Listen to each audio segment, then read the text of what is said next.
시청자 여러분 안녕하십니까? 크리스찬 헤럴드 TV 뉴스룸의 손동원입니다. 세계 각국에서 뉴스룸과 크리스찬 헤럴드 TV를 사랑해 주시는 여러분 모두에게 감사드립니다. 오늘 여러분과 함께 나눌 주제는 스마트폰 성경 수용이냐 거부냐입니다. TGIF라는 말을 들어보셨나요? 사실 이 말이 얼마 전까지만 해도 Thanks God it is Friday라는 표현의 약어로 미국의 유명한 패밀리 레스토랑의 이름을 생각나게 했는데 이제는 그것을 떠올리면 안 됩니다. 요즘에 TGIF라는 것은 트위터, 구글, 아이폰, 페이스북으로 대변되는 스마트 미디어 환경을 말합니다. 스마트 미디어라고 하는 것은 유선과 무선 인터넷이 가능한 디지털 기기를 말하는 것입니다. 그리고 SNS란 이것을 통해서 구성하는 사회적 네트워크 체계인 소셜 네트워크 시스템 환경을 말합니다. K 장로는 매주일 아침이면 깨끗하고 단정한 정장을 차려입고 성경책과 찬송가를 들고 교회로 향합니다. 그런데 교회에서 예배를 드리면서 점점 마음이 무거워지고 즐겁지가 않습니다. 왜냐하면 스마트폰 하나만 들고 오는 젊은이들 때문입니다. 요즘은 30대는 물론이고 40대 교회 직분자들까지도 스마트폰으로 성경을 보고 있습니다. 피 집사는 최근에 이사를 하고 나서 교회 등록 후에 담임 목사의 신방을 받고 깜짝 놀랐습니다.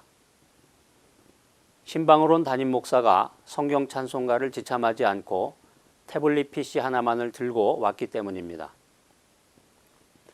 아마도 목사님께서 다른 업무 때문에 외출했다가 우리 집으로 바로 오셨기 때문일 거야.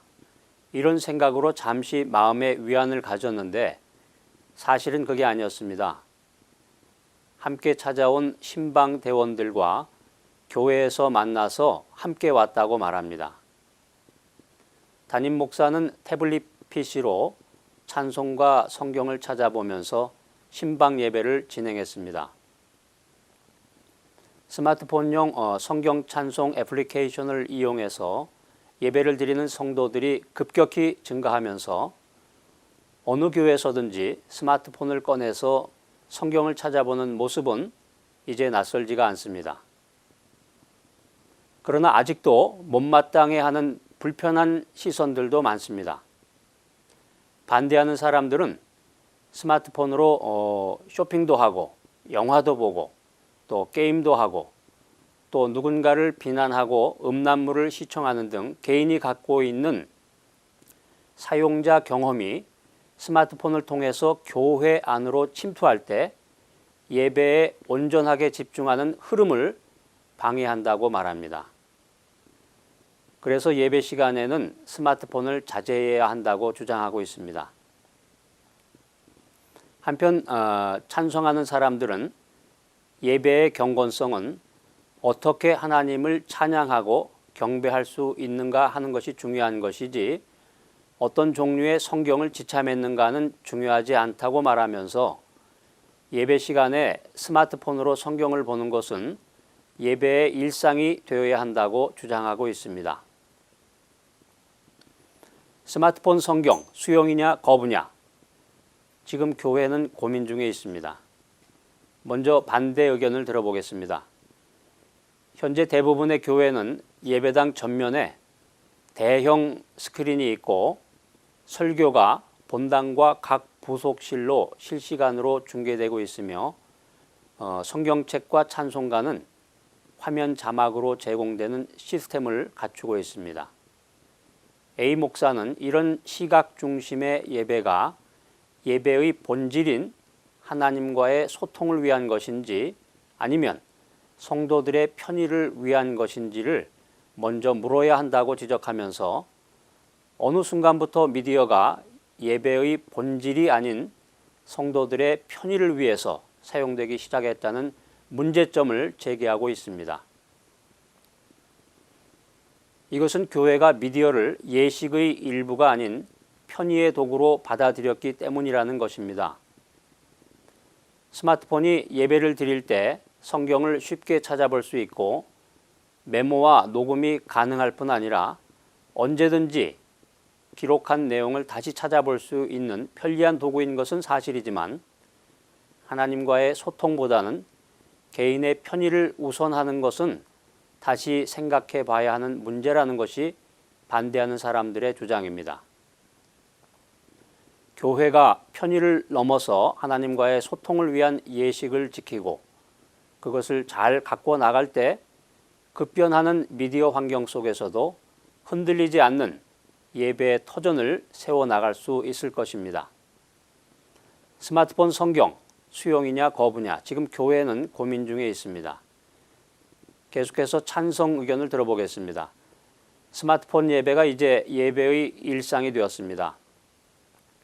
스마트폰 사용에 찬성한 B 목사는 교회와 예배, 믿음 생활이 SNS로부터 멀어지고 담을 쌓는 것만으로 과연 종교성을 지킬 수 있는 것인지, 특히 예배 중에 스마트폰을 사용하지 못하게 하는 것이 신앙과 믿음을 지키는 경건의 방법일까라고 말하면서 SNS와 스마트폰은 현대인들의 필수품이며 삶의 일부가 될 것이라고 주장하고 있습니다. 어떤 종류의 성경을 지참했는가 보다 어떻게 하나님을 찬양하고 경배할 수 있느냐가 더 중요하기 때문에 전달 매체가 우상이 되어서는 안 된다는 것이 찬성하는 사람들의 주장입니다. 스마트 혁명으로 불리는 커뮤니케이션 혁명은 기독교 공동체에 다양한 화두를 던져주고 있습니다. 무엇보다도 성경책을 대체할 수 있는 미디어의 출현은 교회와 기독교 공동체의 경계 심리를 한층 부추기고 있습니다. 그러나 이러한 문제는 결론적으로 시대적인 흐름과 기독교 문화 차원에서 다루어져야 한다고 생각합니다. 따라서 오늘 이 시간에는 스마트폰 성경 사용에 대한 교회와 기독교 공동체의 경계와 비판에 대한 몇 가지 견해를 제시하고자 합니다. 첫 번째, 스마트폰 성경에 대한 의식적인 경계와 성찰이 필요하다. 커뮤니케이션 미디어에 대한 전통적인 견해에 따르면 미디어는 메시지를 실어 나르는 중립적인 도구나 채널입니다. 영국의 케임브리지 대학교에서 박사학위를 받고 미디어의 이해라는 저서로 유명한 미디어 학자 마셜 맥루어는 미디어는 메시지다라는 주장을 했습니다.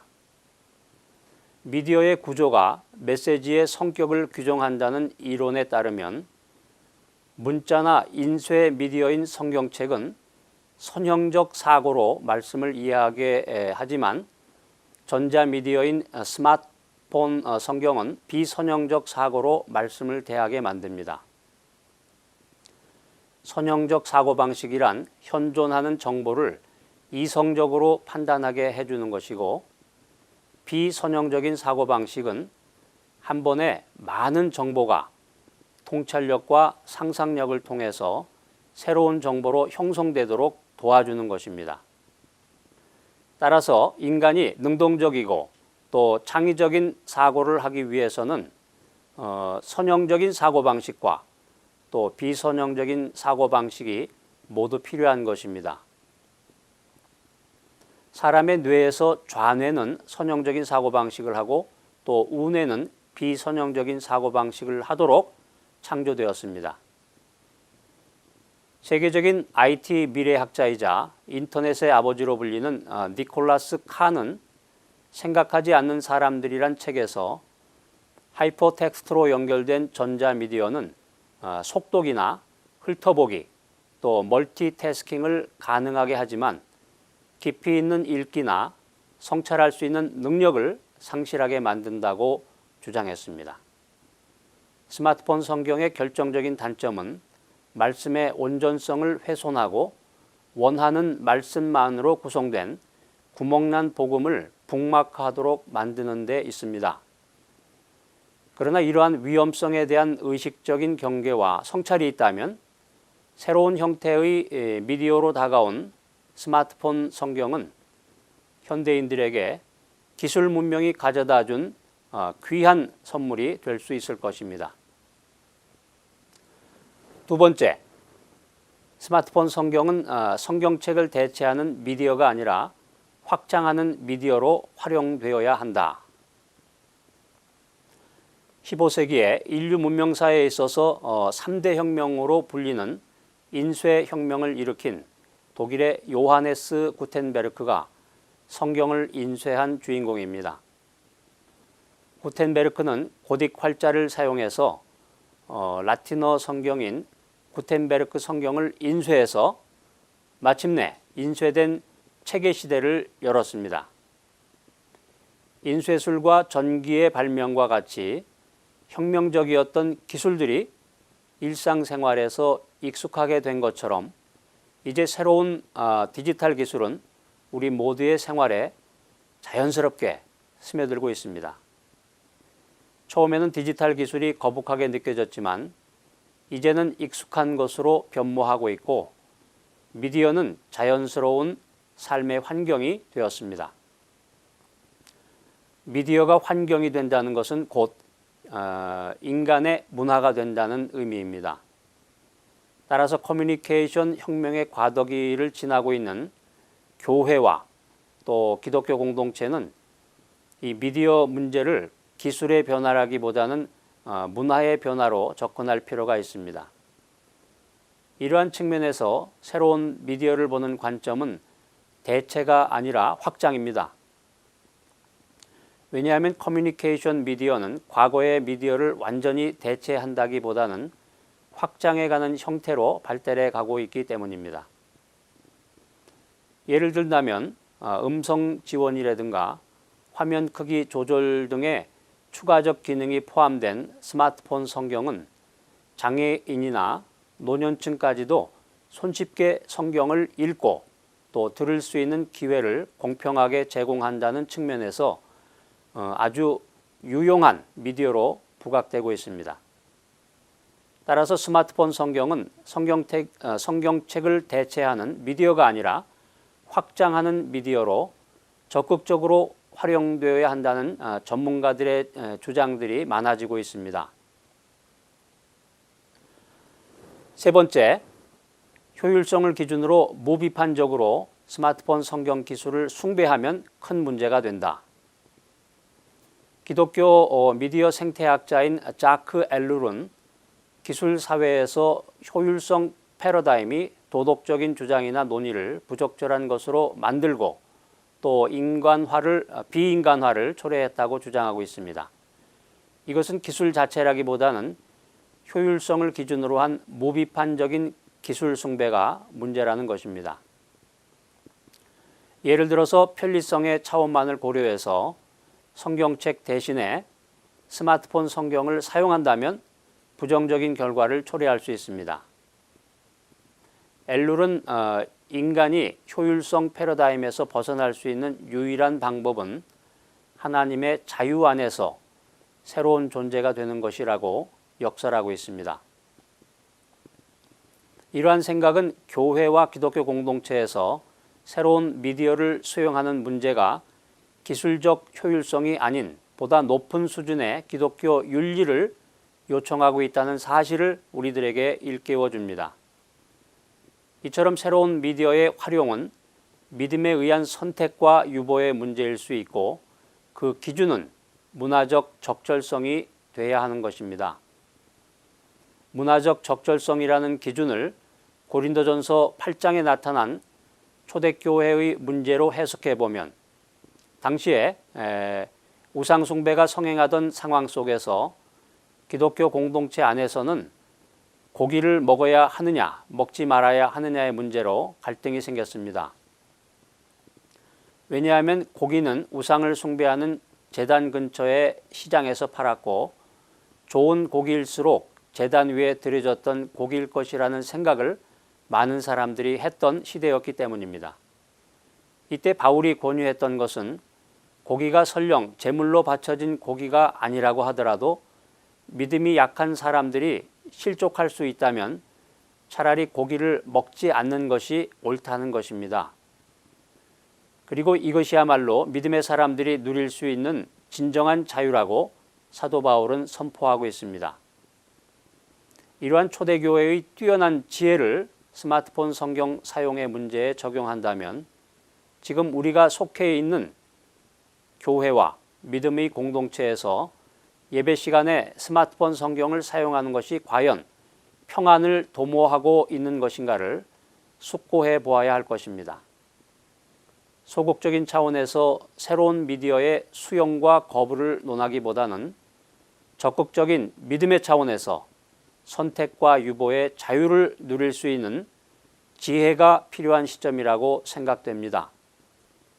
이상 크리스천 헤럴드 TV 뉴스룸에서 손동원이었습니다.